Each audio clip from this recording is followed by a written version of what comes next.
The year is 1951, and the location is the icy, jagged skies above the Yalu River, which forms the border between North Korea and China. This is the infamous MiG Alley. For the pilots of the Soviet 64th Fighter Aviation Corps, especially the elite veterans from World War II who have been secretly deployed here, the sky is meant to be their domain. They fly the MiG-15 fighter, a jet that shocked the Western world upon its arrival. With its silver, swept-wing design and aggressive look, it is more than just a fast machine. It is a predatory weapon. In both theoretical terms and in real-life dogfights, the MiG-15 outperforms anything the Americans can put into the air. It climbs quicker, flies higher, and carries powerful 37mm cannons that can tear apart bombers with a single shot. Opposing them are the Americans in their F-86 Sabre jets. While the Sabre is a beautiful aircraft, it is underpowered at this moment in history compared to the MiG-15. It cannot climb as fast or reach the same altitude. The laws of aerodynamics give the Soviet pilots an advantage here. If a MiG-15 pilot faces trouble, all he has to do is climb into thinner air, where the American jets will stall and struggle to keep up, leaving the Sabre fighters helpless from below. This vertical advantage should guarantee Soviet dominance in the sky, but on a Tuesday afternoon in late spring, the unexpected happens, sending waves of confusion all the way back to Moscow. Captain Nikolai Sutyagin, who will later become the top ace of the conflict, is leading a flight of 4 MiG-15s on a patrol mission. The weather is clear and visibility is perfect. Below them, the rugged landscape of Korea looks like crumpled brown paper. Sutyagin spots a formation of American Sabres far below, perhaps 5,000 feet beneath.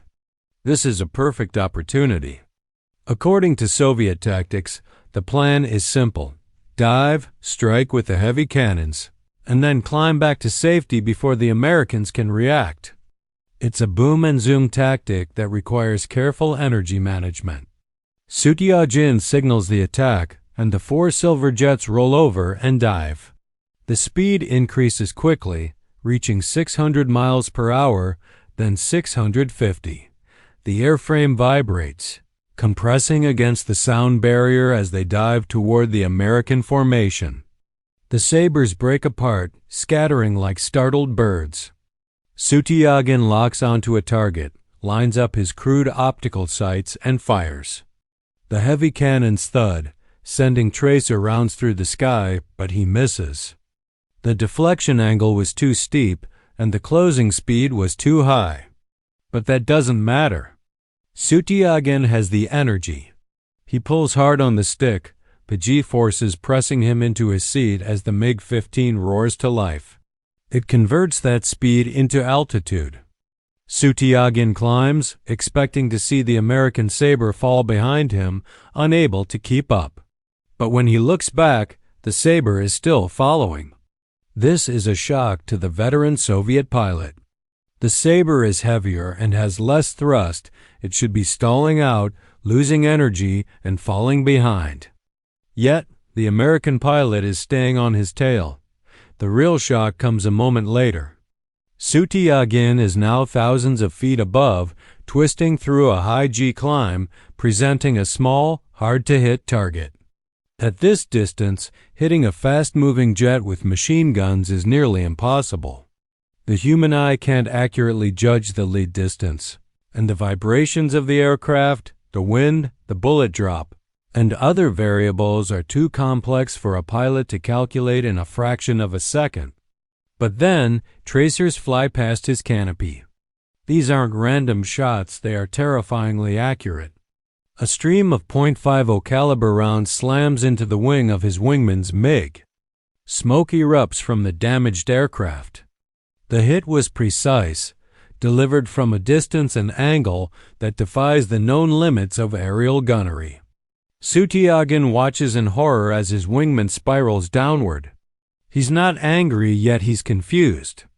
He knows the capabilities of the American Browning machine guns, and he knows their effective range. That shot shouldn't have happened. It seems like a freak accident, a one-in-a-million lucky shot. He aborts the mission and dives toward the safety of the Chinese border airfields. His heart races not from the exertion of the fight, but from the strange feeling that the rules of air combat have changed in ways no one had warned him about. Back on the ground at the airfield, the mood is frantic. Other pilots are landing, their faces pale, their hands trembling as they light cigarettes. It's not just Sudyagin across the sector. Soviet pilots are reporting the same strange phenomenon. They are engaging the Americans, using their superior vertical performance to escape, and yet they are still getting hit. Ground crews swarm the damaged MiG-15s, inspecting the bullet holes. They are grouped tightly together. This is the mark of a sniper, not a dogfighter spraying lead in desperation. To achieve such a tight grouping on a target, moving at 600 miles per hour while pulling 4 Gs requires a level of marksmanship that no one had ever seen before. No amount of Soviet training had prepared them for this. In the debriefings, officers demand answers. Did you slow down? Did you fly straight and level? They ask. The pilots insist they didn't. They were maneuvering, climbing, and well outside the American aircraft's effective range. The political officers, the commissars assigned to ensure loyalty, are suspicious. They suspect cowardice or incompetence. They refuse to believe that American equipment could be performing impossible feats. They accuse the pilots of letting the Americans get too close, but the veteran pilots knew what they had seen. They witnessed the tracer rounds curving toward them from distances where the kitances were the pilavdu avanohanzam, the sumtavam tamordam, some distances where the kitanist, the twin distances where the chitantuum turidnist, the tracer rounds. American aircraft was nothing more than a distant speck in the sky. It was as though the American bullets were being guided by an unseen hand. Before we delve into the investigation that captivated the Soviet High Command, if you want to explore the hidden technologies and secret histories that shaped the 20th century, make sure you're subscribed to Cold War Impact. We dig deep into the archives to uncover the stories often overlooked by history books. As the sun sets over the Yalu River, the lights in the command bunkers remain on well into the night. The stakes couldn't be higher. To understand the significance of this moment, one must grasp the position of the Soviet Union at the time. It is 1951, and the world is teetering on the edge of nuclear destruction. Stalin is still alive, and his paranoia is at its peak.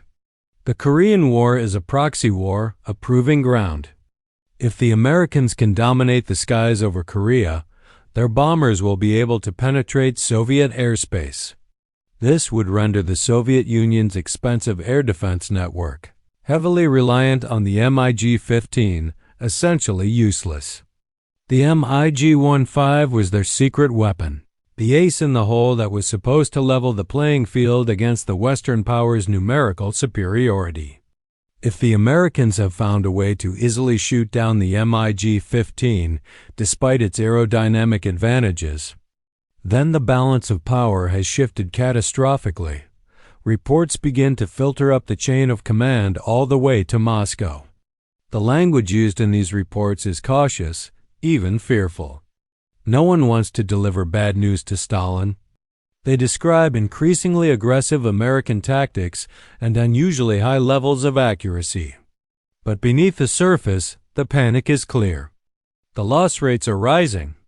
In the early months of the war, the MiG-15 had forced American B-29 bombers to stop flying in daylight, striking fear into the U.S. Air Force. But now, week after week, F-86 Sabre pilots are regaining the advantage.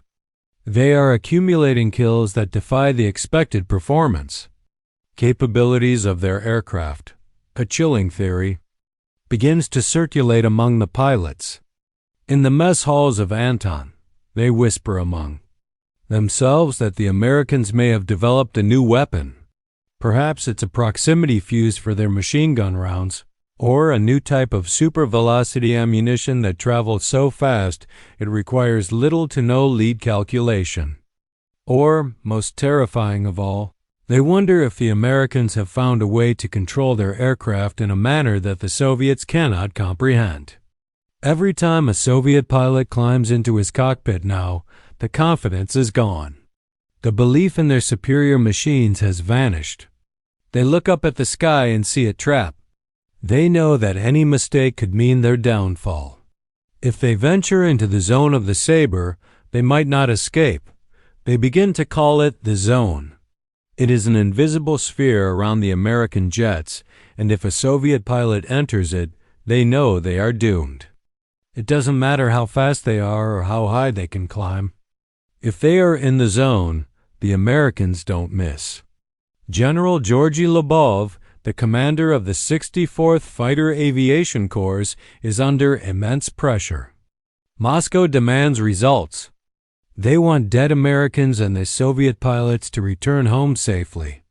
But instead, Lobov is writing letters of condolence and watching his best men disappear into the hillsides of Korea. He orders a change in tactics. "Get closer," he demands. "Do not fire until you can see the rivets." He believes the problem lies with Soviet marksmanship. He thinks his pilots are firing from too far away, while the Americans are showing more discipline. But he is wrong. The situation reaches a tipping point when a seasoned flight leader with combat experience against the Luftwaffe engages a lone Sabre. The battle turns into a vertical rolling scissors, a complex, dizzying maneuver where two planes spiral around each other, attempting to force the other to overshoot. The Soviet pilot executes the maneuver flawlessly. He gets the Sabre in front of him, but when he pulls the trigger, his shells go wide. The optical sight in his MiG-15 bounces and vibrates, making it difficult to judge the lead. He guesses wrong. The Sabre reverses its course. It defies its energy state and, despite being sluggish, pulls its nose around, locking directly onto the MiG. The Soviet pilot brakes hard, pulling 5 Gs, thinking he's safe. The deflection is too high. But then the tracers appear. They carve a line across his fuselage, severing the hydraulic lines. His controls fail and he is forced to eject, tumbling into the freezing slipstream. He watches helplessly as the Sabre flies away. The Sabre didn't spray bullets wildly. It fired a short controlled burst, and every bullet seemed to hit its mark. This wasn't luck. It was a system. The Soviets come to a chilling realization: they are fighting something they cannot see. Something hidden inside the metal skin of the F-86 Sabre. And until they understand what it is, the slaughter in MiG Alley will continue. The mystery is no longer just a tactical issue. It has become a strategic emergency. The Kremlin issues an order. Find out how the Americans are doing it. Find out why they never miss. The investigation begins, but the Soviet authorities are looking in all the wrong places. They focus on finding a new gun or a more powerful engine, completely unaware that the secret lies in something much smaller and far more intricate than they could imagine. The mystery now shifts from the frozen skies of the stratosphere to the muddy, frozen ground of North Korea. The hunt is on. The Soviet Union mobilizes its technical intelligence apparatus with a ferocity typically reserved for matters as sensitive as nuclear secrets. Special recovery teams are created, and these are no ordinary infantry units. They are specialized groups of engineers and intelligence officers from the GRU, accompanied by Chinese security forces. Their orders are clear and carry the deadly weight of a potential execution for failure. Bring us a Sabre. Each time an F-86 goes down, which is rare, these teams spring into action. They race against American combat search and rescue helicopters. often under heavy artillery fire to reach the wreckage before the Americans can destroy it. The Americans know that their technology is a valuable asset. Whenever a Sabre crashes behind enemy lines, U.S. Navy Corsairs and Sky Raiders are immediately sent to strafe and napalm the crash site. The Americans would rather burn their own aircraft to ashes than let it fall into Soviet hands. This scorched earth policy only deepens Soviet paranoia. What are they trying to protect? In the harsh winter of 1951, a Soviet recovery team achieves a significant breakthrough. An F-86 Sabre crashes in the tidal flats near the coast. The mud quickly douses the fire, and although the pilot ejects and is rescued by an American helicopter, the aircraft remains. The incoming tide conceals the wreckage from American spotter planes. Under the cover of night, hundreds of Chinese laborers and Soviet advisors work tirelessly to drag the damaged aircraft out of the muck. They load it onto a flatbed truck, cover it with hay, and drive it north, crossing the Yalu River into Manchuria. There, it is immediately transferred to a train bound for Moscow, headed for the Central Aerohydrodynamic Institute and the secret weapons bureaus. The dissection begins. Soviet engineers swarm the aircraft like surgeons. They strip the aircraft down, removing the skin panels and the engine. But it is the ballistics experts who focus on the nose. They want to understand the weapon responsible for bringing down their MiG-15s. What they find is disappointing. They pull out 6 Browning M3.50 caliber machine guns. They disassemble them meticulously on the sterile white tables of the laboratory. They measure the rifling in the barrels, test the spring tension, and analyze the metallurgy of the firing pins. The report that lands on Stalin's desk is baffling. These are not the advanced weapons they had imagined. Instead, the guns are essentially the same Browning M3 machine guns used by the Americans in World War II, though slightly modified to fire at 1,200 rounds per minute. They are crude, relying purely on kinetic energy. Unlike the Soviet 37mm cannons on the MiG-15, these guns don't use explosive shells. The Soviet engineers are perplexed. This, they ask, is what's killing us? They also analyze the ammunition standard ball, tracer, and incendiary rounds, no new or exotic technology dot rounds, no proximity fuses, no guidance chips, no secret propellants. If the gun is primitive and the bullet is dumb, then the magic must lie in the aiming. Attention shifts to the cockpit. The canopy is shattered and the instrument panel is damaged from the impact and saltwater corrosion. But sitting atop the dashboard, mounted behind the armored glass, is a black box of sight. The technicians carefully pry it loose. It's labeled on CM.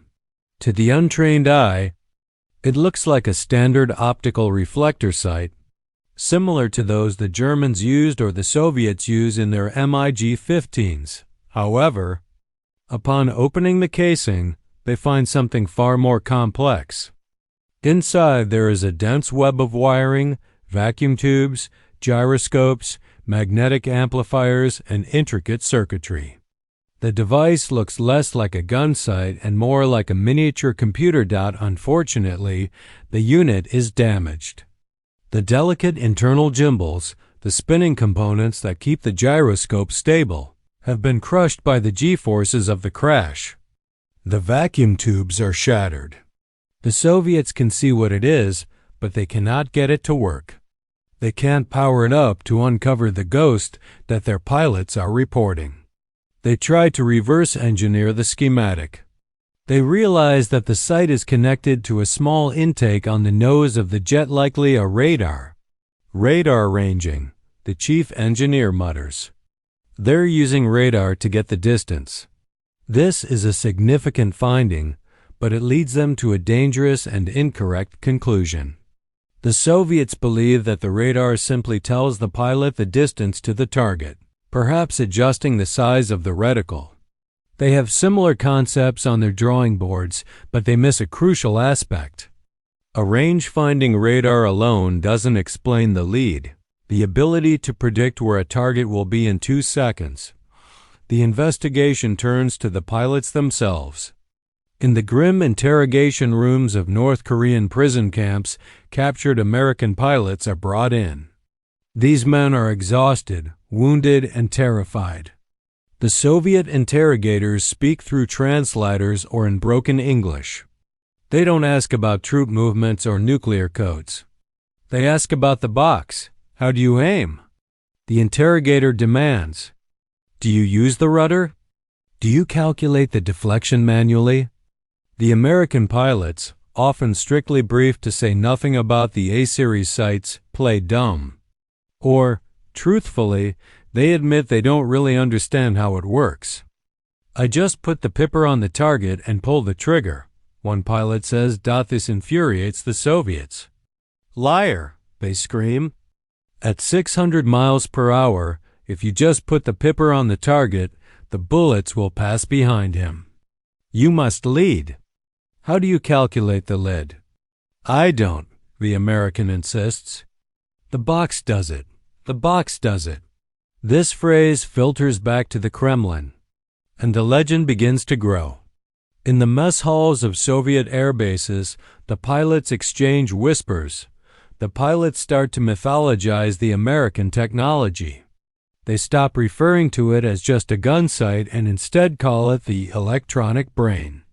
Wild rumors circulate. One theory suggests the Americans have linked the radar directly to the flight controls.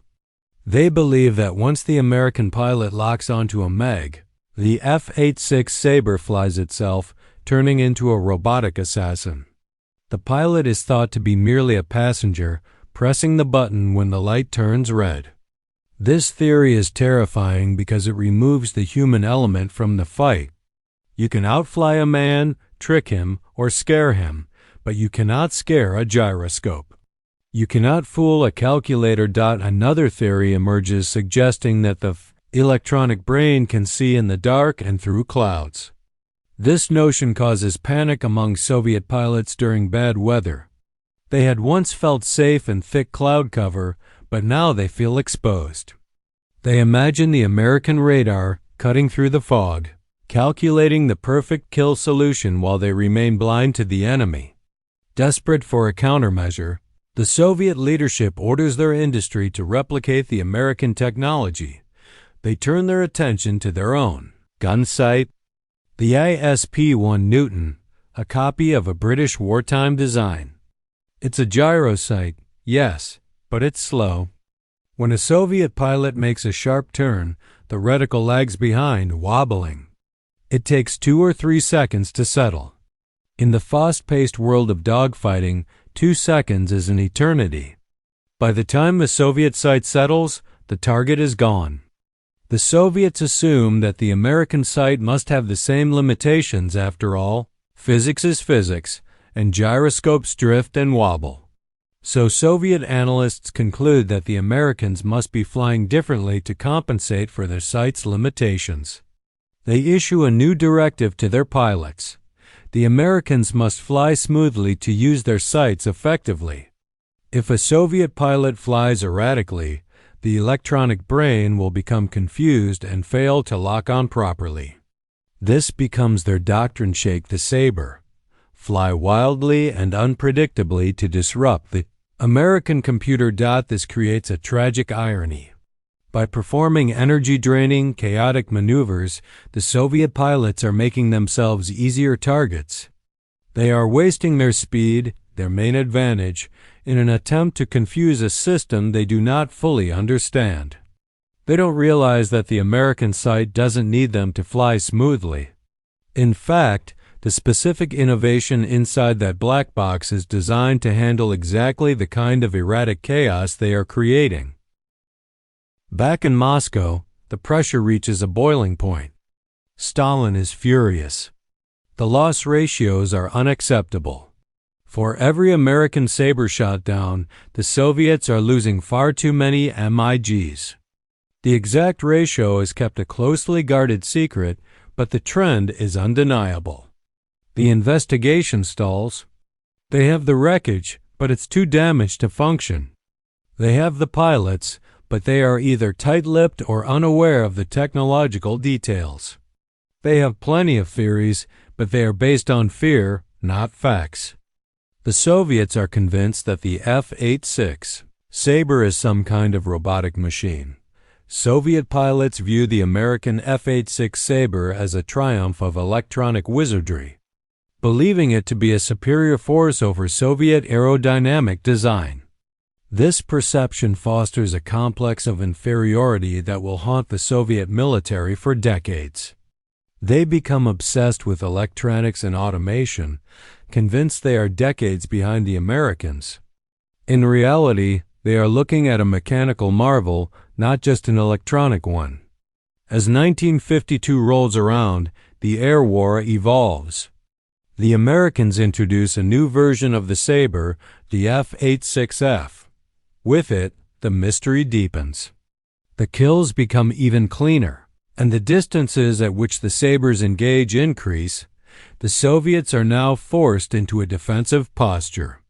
They abandon their aggressive patrols and stay high, unwilling to enter the zone unless absolutely necessary. MiG Alley, which was once a deadly hunting ground for American bombers, has now become a trap for Soviet fighters. Despite the increasing losses, the true nature of the American advantage remains elusive. The Soviets are convinced that the F-86 is operating under a radar-guided autopilot system. They prepare to spend billions of rubles developing countermeasures, primarily a radar jammer to blind the F-86, are about to waste years of research chasing the wrong ghost. The real secret does not lie in the radar, but in a small spinning component that solves the hardest problem in aerial combat instantly. While the Soviets focus on advanced electronics, the Americans are winning with a brilliant piece of analog engineering, something that is right under the Soviets' noses. As Soviet generals demand their pilots fly more aggressively and KGB agents sift through the charred wreckage of MiG-15s in the frozen mud of Korea, the solution to the mystery sits calmly on a laboratory workbench in Cambridge, Massachusetts. It was not a weapon forged in the fires of the Manhattan Project, nor was it some alien technology recovered from a crash site. It was a math problem solved by a genius who understood that the human brain had reached its limit in terms of calculation. The source of the ghost in MiG Alley was the instrumentation laboratory at MIT, led by a man named Dr. Charles Stark Draper. Doc Draper was not a fighter pilot. He was an engineer who approached war as a series of equations. Draper understood something fundamental about the jet age before anyone else. Speed, he realized, kills accuracy. During World War II, aircraft flew at around 300 miles per hour.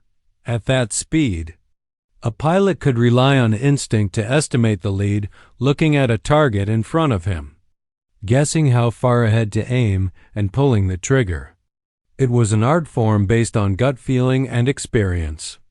But Draper looked ahead at the incoming jet age, where speeds would exceed 600 miles per hour, with closing speeds nearing 1,000 miles per hour.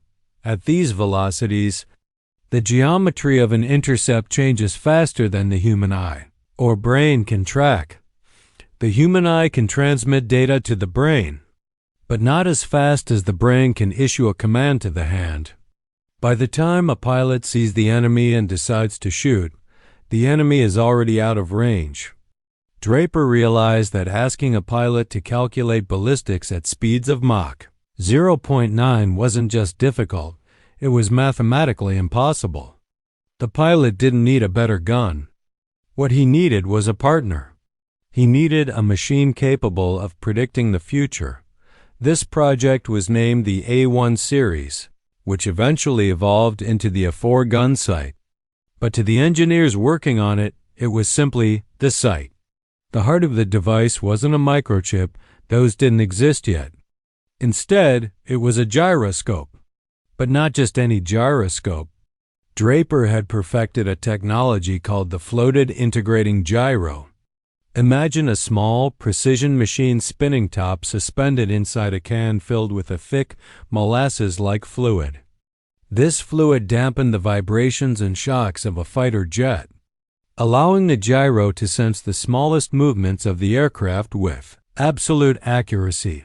Here's how the American magic worked. This was the secret the Soviets were desperate to understand. In a traditional sight, the crosshair is fixed to the glass, pointing wherever the nose of the aircraft points. In Draper's sight, however, the crosshair, the pipper, wasn't fixed. It was disturbed. It floated when an American pilot banked his F-86 Sabre to follow a turning MiG-15. The gyroscopes inside the sight would sense the G-forces and the rate of the turn. They would physically move the reflection of the reticle on the glass. This might seem counterintuitive. Why would the sight move away from the target? But it was a psychological trick. In order to bring the reticle back onto the target, the pilot would instinctively pull the stick harder, turning the plane tighter.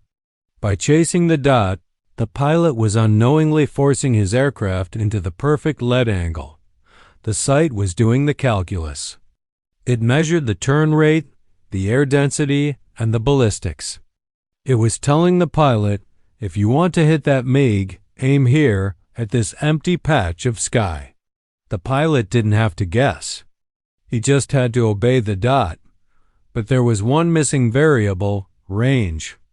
To solve the ballistic equation perfectly, the system needed to know exactly how far away the target was down to the foot. In World War II, pilots had to manually twist a dial on the throttle to match the enemy plane's wingspan, a process that was slow and prone to error. Enter the AP-30 radar. This was the radar that the Soviets had found, but they misunderstood its function. It didn't fly the plane, and it didn't see through clouds. It was a small, simple range-finding radar located in the nose of the Sabre.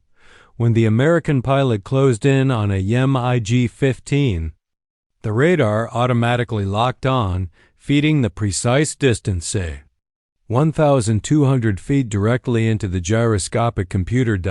The result was a closed-loop system, where the sight and the radar worked together to calculate the lead angle and the perfect point of impact. The machine did the math, and the pilot simply followed the dot, making the impossible shots not only possible but inevitable. The Soviets, desperately chasing the wrong technology, had no idea that this simple, brilliant system was the true source of the Sabre's unmatched accuracy. The system was a masterpiece of devastating lethality. The gyroscopes measured the turn. The radar measured the distance. The computer calculated the precise spot. All the American pilot had to do was fly the airplane so that the glowing orange diamond rested on the silver fuselage of the MiG. He didn't need to lead, guess, or calculate. He just had to put the reticle on the target and pull the trigger. This simple system turned average pilots into snipers and good pilots into aces. Meanwhile, the Soviet pilot was struggling with a vibrating optical sight, doing mental trigonometry, trying to guess how many plane lengths ahead to shoot while his body endured the crushing force of 5 gigaseconds. The American pilot, on the other hand, was essentially playing a video game.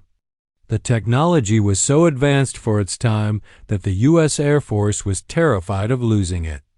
This fear is what fueled the scorched earth policy. Pilots were told that the sight was more valuable than the aircraft itself. The manufacturing process for the floated gyroscopes required tolerances to the millionth of an inch, something the Soviet Union, despite its industrial might, simply couldn't replicate in the 1950s. The difference in philosophy between the two superpowers was stark.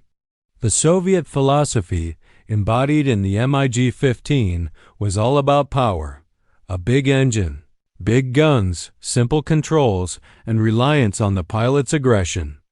In contrast, the American philosophy, embodied in the F-86 Sabre and the A4 sight, was about creating a fully integrated weapon system, one where the pilot became an extension of the machine, and the guesswork was removed.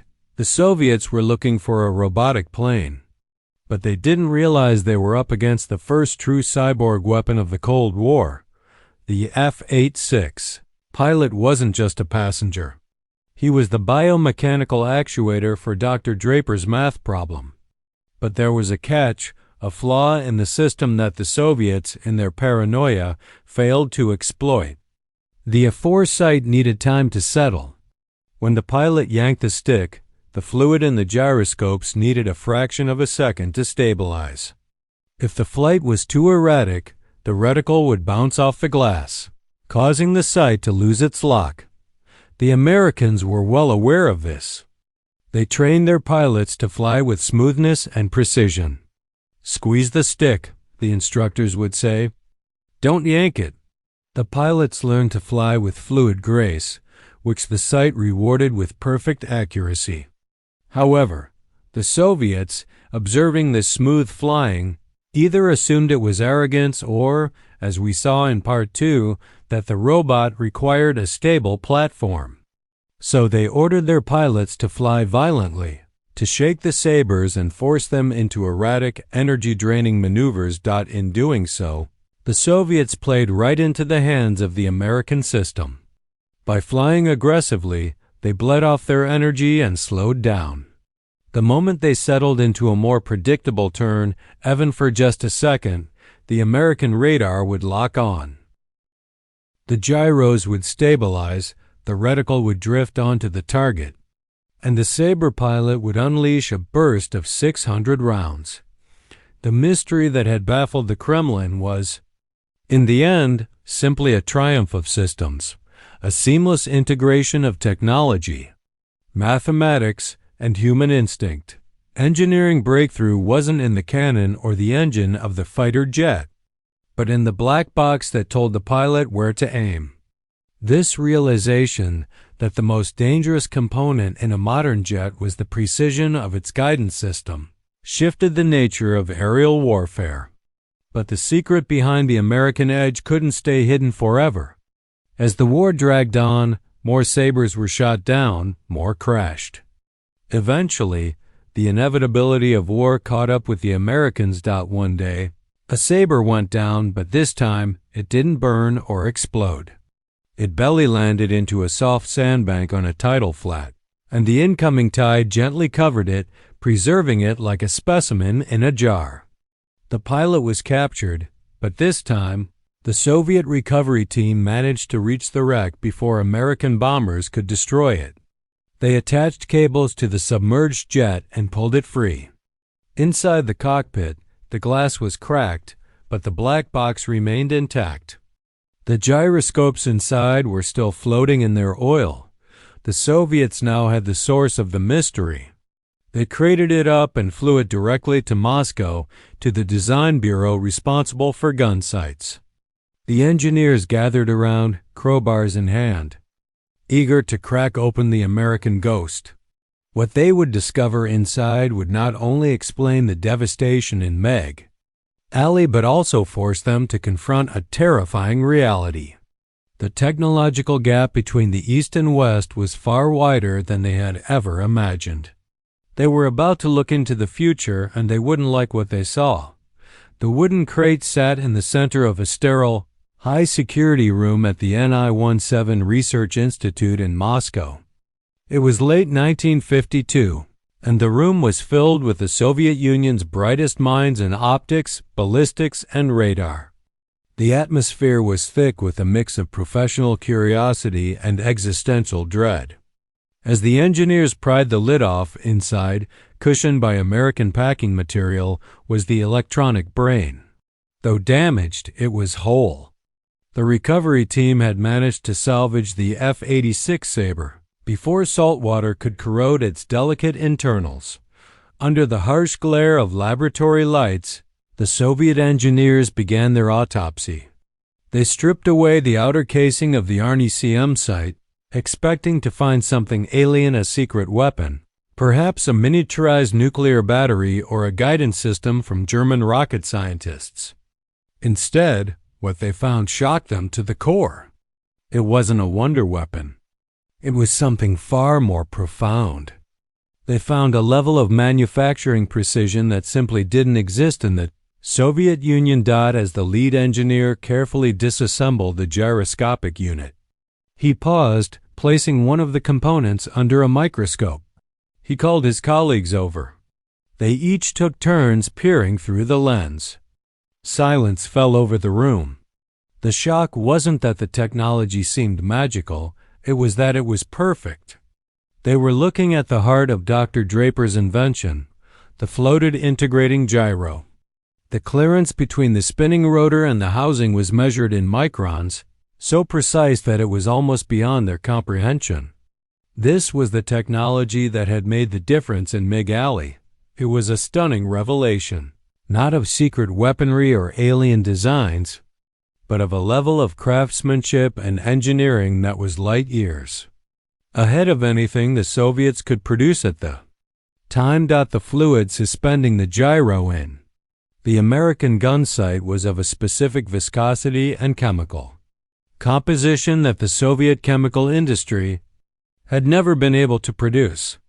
The wiring was intricately woven with a precision that resembled fine jewelry more than military-industrial manufacturing. The realization hit the Soviet engineers like a physical blow. The Americans hadn't won in MiG Alley because they had better pilots. They hadn't won because their planes were faster. They won because they had better machinists. The mystery behind the ghost bullets wasn't just a tactical trick. It was a symptom of a growing gap between the two superpowers. The Americans had mastered the art of mass-producing precision instrumentation. They were putting advanced laboratory-grade physics into the cockpits of thousands of fighter jets, treating them as if they were disposable commodities. The Soviet engineers quickly report their findings back to the Kremlin, stripping the report of the usual propaganda. It is direct and blunt. The device calculates the lead angle automatically using radar inputs. It creates a solution so fast that the pilot acts only as a servo mechanism. Stalin's reaction is predictable. He does not care about manufacturing tolerances or microns. He slams his fist on the desk. "Copy it," he orders. "Screw for screw, wire for wire. Make it look exactly the same and put it in our MiGs." This order sets in motion one of the most frustrating and fruitless chapters in Soviet aviation history. The Soviet industry is mobilized to clone the American F-86 Sabre, and the copy is designated the ASP-4 Newton. On the outside, it is identical. It fits into the cockpit of the new MiG-17 fighters just as the American sight fits into the F-86 Sabre. It has the same glass, the same dials, the same radar connection. But when the engineers begin to build the internals, the reality of the Soviet command economy collides with the harsh demands of high precision engineering. To produce the floated gyroscopes, you need dust-free rooms. You need temperature control stable to within a fraction of a degree. You need metallurgy that is free of even microscopic impurities. The Soviet factories are vast, powerful beasts designed to churn out thousands of tanks and rugged, simple tractors. They are not delicate, high-precision watchmaking workshops. The production is rushed to meet the quotas set by the party. Materials are substituted where American alloys are unavailable. Tolerances that would be acceptable for a tractor, but fatal for a computer, are deemed good enough. The result is the ASP-4 Newton, a zombie clone of the American masterpiece. It looks like the American sight. It hums like the American sight. But it lacks the soul of the machine, the precision that made the American version so effective. When the new sights are rushed to the front lines and installed in the MiG-15 and MiG-17 aircraft, the pilots are initially ecstatic. They believe they finally have the magic eye. They believe the playing field has been leveled, that the advantage is now theirs. But they are wrong. The machine they've received is not the same, its flaws are invisible at first, but they will prove deadly in combat. They take to the skies, eager to engage the American Sabres. They lock onto the radar, and the reticle appears, then it begins to drift. The Soviet copies of the gyroscopes are not perfectly balanced. The fluid inside is impure. Under the heavy G-forces of combat, the delicate internal mechanisms rub against the casing, causing the floating effect to falter. The reticle on the glass doesn't move smoothly. It jumps and wanders. It lies. Imagine the horror of a Soviet pilot in 1953. He dives on an F-86 Sabre, trusting his new electronic brain. He puts the pipper on the target, fires, but the shells miss by hundreds of yards. The sight tells him he's on target, but the physics of the cheap copy are betraying him. He tries to correct, but the sight lags behind. It's noisy, the radar signal fluctuates, and the aiming point jitters wildly on the glass. The pilots return to base, furious, screaming that the box is broken. It tries to kill us, they say. Maintenance crews attempt to calibrate the system, but you cannot calibrate away a fundamental lack of precision. The reputation of the Soviet copy collapses overnight. The pilots lose faith in the technology. They begin to turn it off, reaching up to physically cage the gyro, locking it in place. The advanced system is reduced to a simple fixed piece of glass, a glorified crosshair from the 1940s. They return to the old method's Kentucky windage. They go back to guessing.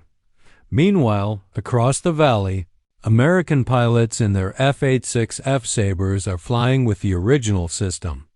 Their sights are humming perfectly. They are confident, trusting the machine. The contrast between the two sides is stark.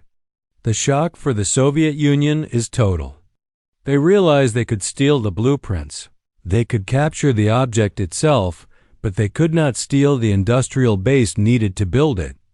They were trying to race a Ferrari with a tractor engine.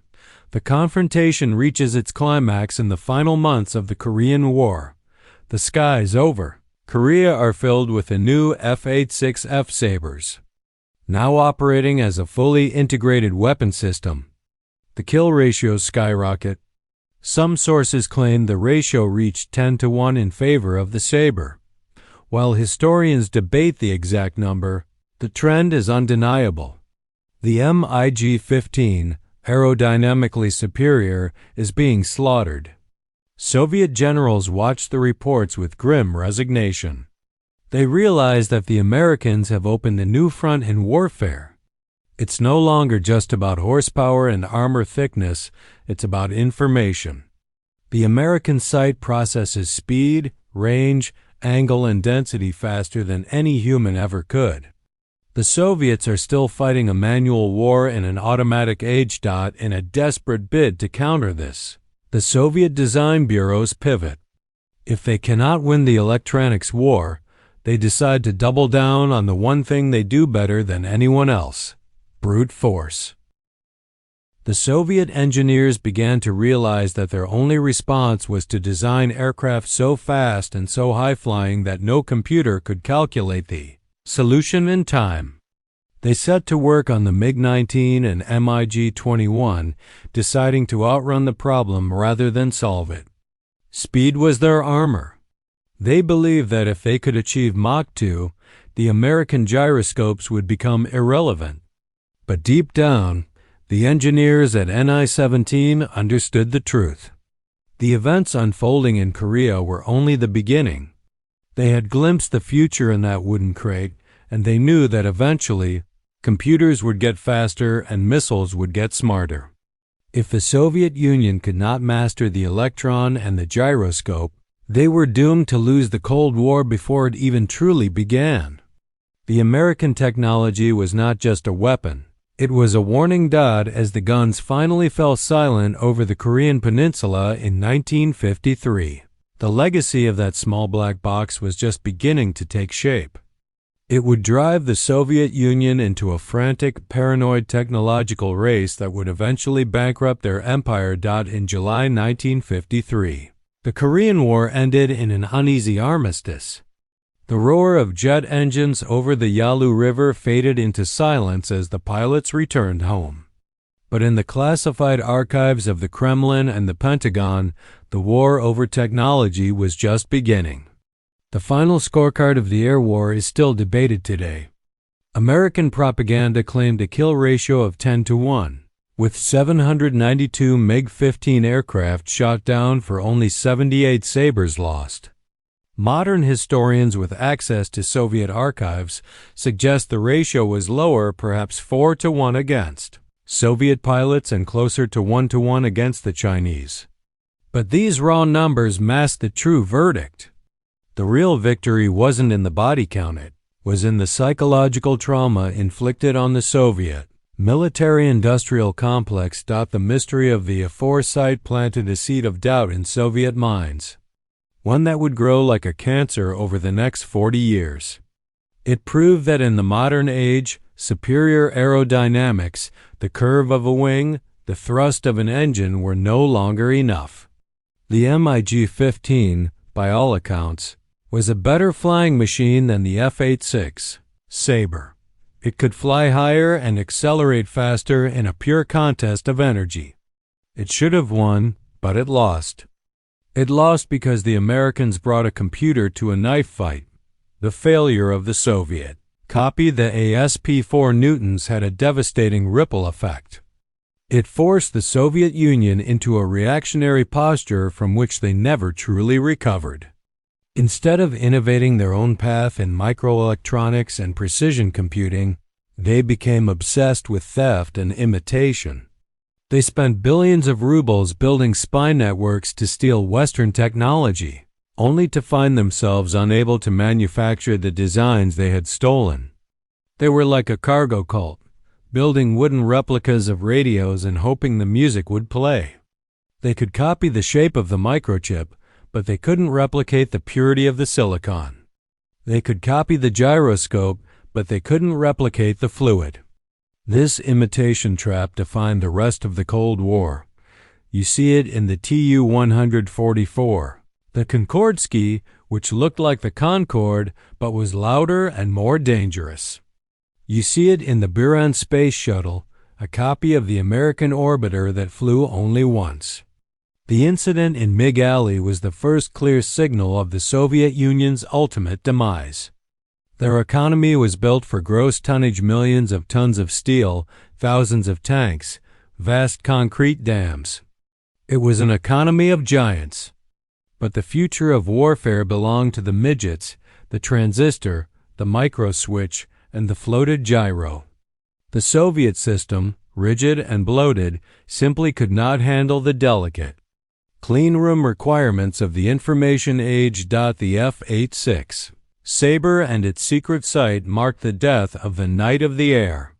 Before this moment, the fighter pilot was a warrior poet, intuitive, reflexive, the successor to the cavalryman with his saber. He looked with his eyes and killed with his hands. After this moment, the pilot began his slow transformation into a systems manager. The aforesight was the great-grandfather of the modern heads-up display. It was the ancestor of the aim-assist algorithms in the F-35 Lightning. It was the first step toward a world where the plane flies itself, and the pilot is merely the voice in the loop deciding when to authorize the kill. Today, if you visit the National Museum of the U.S. Air Force, you can stand next to an F-86 Sabre and look into its cockpit. It looks cramped, analog, almost antique. The famous aforesight looks like a simple piece of junk metal and glass. But if you look closely, you are staring at the pivot point of history. That small black box didn't just shoot down MiG-15 aircraft, it shot down the Soviet doctrine of brute force. It proved that the most powerful weapon in war is no longer the biggest gun. It's the smartest chip. The pilots of the Soviet 64th Fighter Aviation Corps went to their graves remembering the zone. They remembered the impossible shots, the traces that seemed to curve like magic, and the terrifying realization that the Americans weren't just fighting them, they were calculating them. The mystery was solved, but the lesson was fatal. The Soviet Union spent the next 4 decades chasing the ghost of American technology, running a race they had already lost in the skies over Korea in 1951.